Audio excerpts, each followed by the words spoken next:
2005 წელს ვიცით, რომ საქართველოს შეუერთდა ბოლონიის პროცესს და 12 კლასის განათლება სწორედ ბოლონიის პროცესის ერთ-ერთი თანამდებია, რომ შემდეგ პირობაა, რომ შემდეგ ევროპაში გააგრძელონ განათლების მიღება ახალგაზრდებმა, სამეცნიერო ხარისხები დაიცვან, მაგისტრატურა დაასრულონ და ასე და შემდეგ და შემდეგ, ანუ გაიზარდონ პიროვნებებად ჩამოყალიბდნენ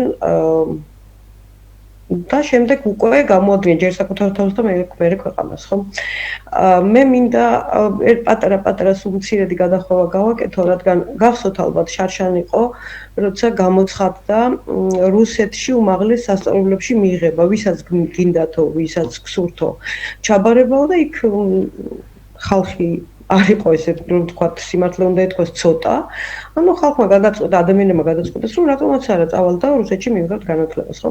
ეს იყო ტესტი, რომელიც გააკეთეს შარშან და დღეს უკვე გადავედნენ მოქმედებაზე, პრაქტიკულად ამის განხორციელებაზე, ხო? მე როგორც ქართველი ჩემ თავზეც ვიტყვი და საერთოდ ვიტყვი, რომ ჩვენ რაღაცა შენელებულები ვართ ესეთ გრძნობიარე თემებთან მიმართებაში და ვფიქრობთ, რომ აი ამას არ გააკეთებენ. არა, ამას როგორ გააზამენ, არა, რას ლაპარაკობთ, ამას როგორ გააკეთებს ის ხელისუფალია თუ ის ადამიანია თუ ნებისმიერი მოქმედება, რომელიც უშუალოდ პირადად ჩვენ არ გვეხება, რაღაცნაირად ვიცდით ხოლმე რა, რომ ნუ სხვისი ჭირი ღობეს ჭხირივით, მაგრამ ეს არის შემთხვევა, როცა მე ვფიქრობ, რომ არც ერთი დედა, არც ერთი პედაგოგი, არც ერთი აბიტურიენტი დღეს ვინც არის და ან ვინც შეხედან ამ სკოლებში არ უნდა ფიქრობდეს იმას, რომ არა, ეს მხოლოდ ჰაერზე ნათქვამი სიტყვები, არა, ეს არის პოლიტიკური გადაწყვეტილება. დღევანდელი ჩემთვის მიუღებელი და არა ხელისუფლების, მე ვამბობ დროებითი, ესე ვთქვათ, მართვაში აღებული აქვს ხელისუფლება, დღევანდელ არალეგიტიმურ მთავრობას და ყველაფერს აკეთებენ საიმისოდ, რომ საბჭოთა კავშირის აღდგენა არ ვიცი, რისთვის ჭირდებათ, მაგრამ დაიწყონ საქართველოდან. და ფაქტობრივად მიდის ეს პროცესი, ხო? კომისიაში ვინც არის, უყოლას აქვს განათლება მიღებული ევროპაში, ამერიკაში.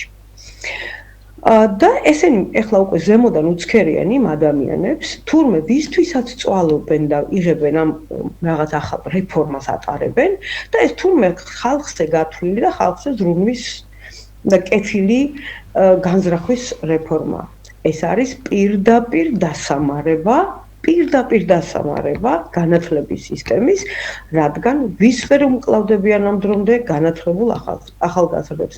ვინ გამოკეტეს ციხეებში განათლებული და ინტელიგენტი ადამიანები.